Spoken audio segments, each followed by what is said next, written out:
Assalamualaikum warahmatullahi wabarakatuh. Waalaikumsalam warahmatullahi wabarakatuh. Perkenalkan kami dari kelompok 11.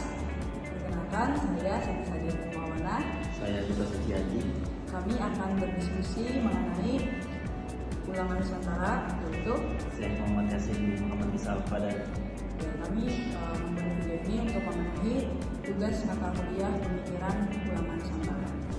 Oke, dari pembahasan kita pada hari ini, boleh dijelaskan nggak menurut Kak Duta tuh biografi singkatnya Syekh Muhammad Yasin ini gimana?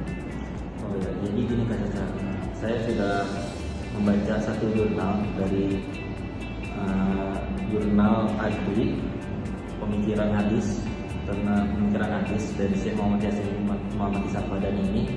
Tergantung bahwasannya Syekh Yasin ini lahir pada tahun 1335 Hijriah dan wafatnya pada tahun 1440 Hijriah. Beliau ini terkenal akan kecerdasannya dari sejak kecil. Lalu beliau juga pertama kali belajar agama bersama ayah dan pamannya, yaitu Syekh Mahmud Al-Fadani. Lalu beliau mengawali pendidikan di Madrasah As-Sautiyah di Mekah. Lalu melanjutkan pendidikan di Darul Ulum Adiniyah pada tahun 1356 Hijriah. Beliau di sana mempelajari banyak ilmu dan belajar bersama ulama-ulama terkenal. Salah satunya yaitu Syekh Muhammad Ali bin Husain bin Ibrahim Al-Maliki Al-Makki. Berarti Syekh Yasin ini memang sudah dari kecil itu berminat belajar ya.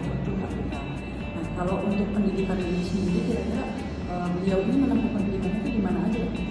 Oh iya, Syekh Yasin ini selain di kota Makkah, beliau ini menempuh pendidikan di luar kota Makkah juga. Salah satunya itu Thaif, Riyadh, dan Madinah.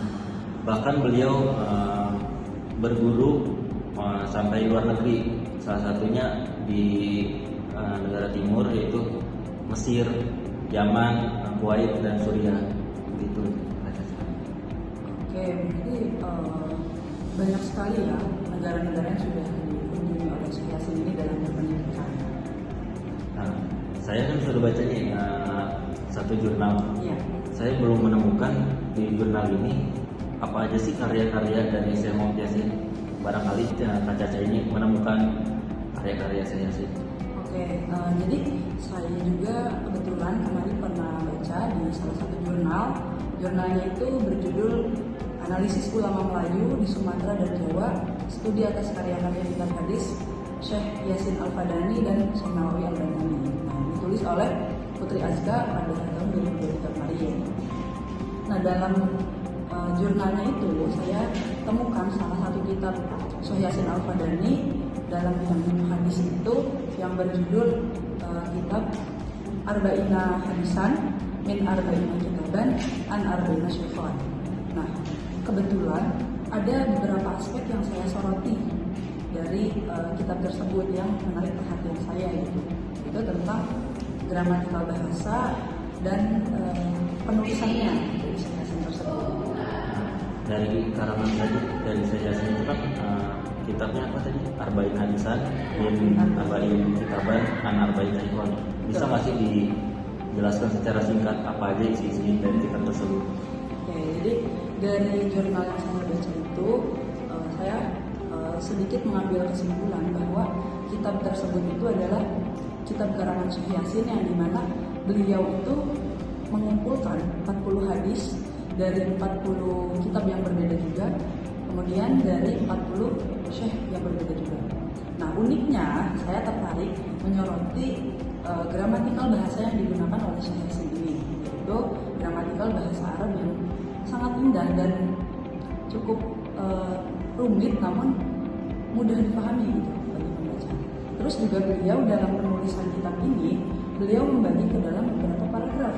Jadi enggak yang semuanya tuh ditulis secara beruntut gitu ya, tapi beliau menuliskannya per paragraf. Nah, jadi paragraf pertama itu beliau menjelaskan atau beliau menuliskan tentang mata rantai periwayatan dari gurunya Al-Fadani kepada murid Imam Hadis. Nah, kemudian di paragraf keduanya ini beliau menuliskan mata rantai hadis dari imam hadis kepada perawinya. Nah, kemudian di paragraf ketiganya barulah beliau menuliskan matan hadis. Kemudian di paragraf terakhir beliau menuliskan kualitas hadis menurut matan dan sanadnya. Jadi cukup spesifik dan tidak membingungkan gitu. Jadi para pembaca bisa lebih cepat menangkap isi dari buku tersebut. Berarti kita dapat simpulkan bahwasanya memang Syekh Yasin ini memang benar-benar cerdas. Iya betul, sangat cerdas. Dapat dibuktikan dari karangan kitab tersebut, beliau memisahkan sanad hadis dengan matan hadisnya untuk memudahkan pembaca agar mudah memahami isi kitab tersebut. Lalu saya ingin menambahkan bahwasanya Syekh Yasin ini telah mengarang kitab sebanyak 102 kitab. Di antaranya 9 kitab itu tentang ilmu hadis, 25 kitab itu tentang usul fiqh, dan 36 kitab itu tentang ilmu falak, dan sisanya itu ilmu-ilmu lainnya.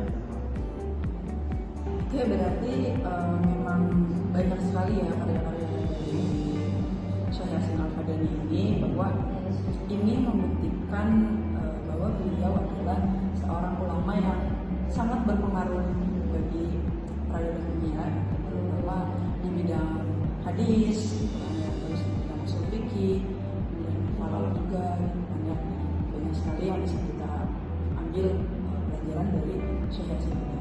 Kalau saya boleh menambahkan ya, hikmah yang bisa kita dapat dari mempelajari kisah atau perjalanan hidup seorang ulama yang bernama Syekh Yasin bin Al-Fadani ini, itu salah satunya kita bisa menambah semangat belajar, kita bisa menambah wawasan yang lebih luas tentang bagaimana seorang ulama mempengaruhi dunia dengan pikirnya, dengan kecerdasannya, dengan perilakunya, dan segala yang berkenaan dengan hal-hal baik yang bisa kita pelajari. Oke, kita cukupkan aja diskusi kita kali ini tentang Syekh Yasin Al-Fadani.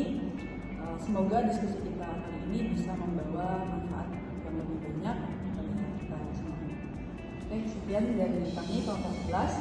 Wassalamualaikum warahmatullahi wabarakatuh. Dadah.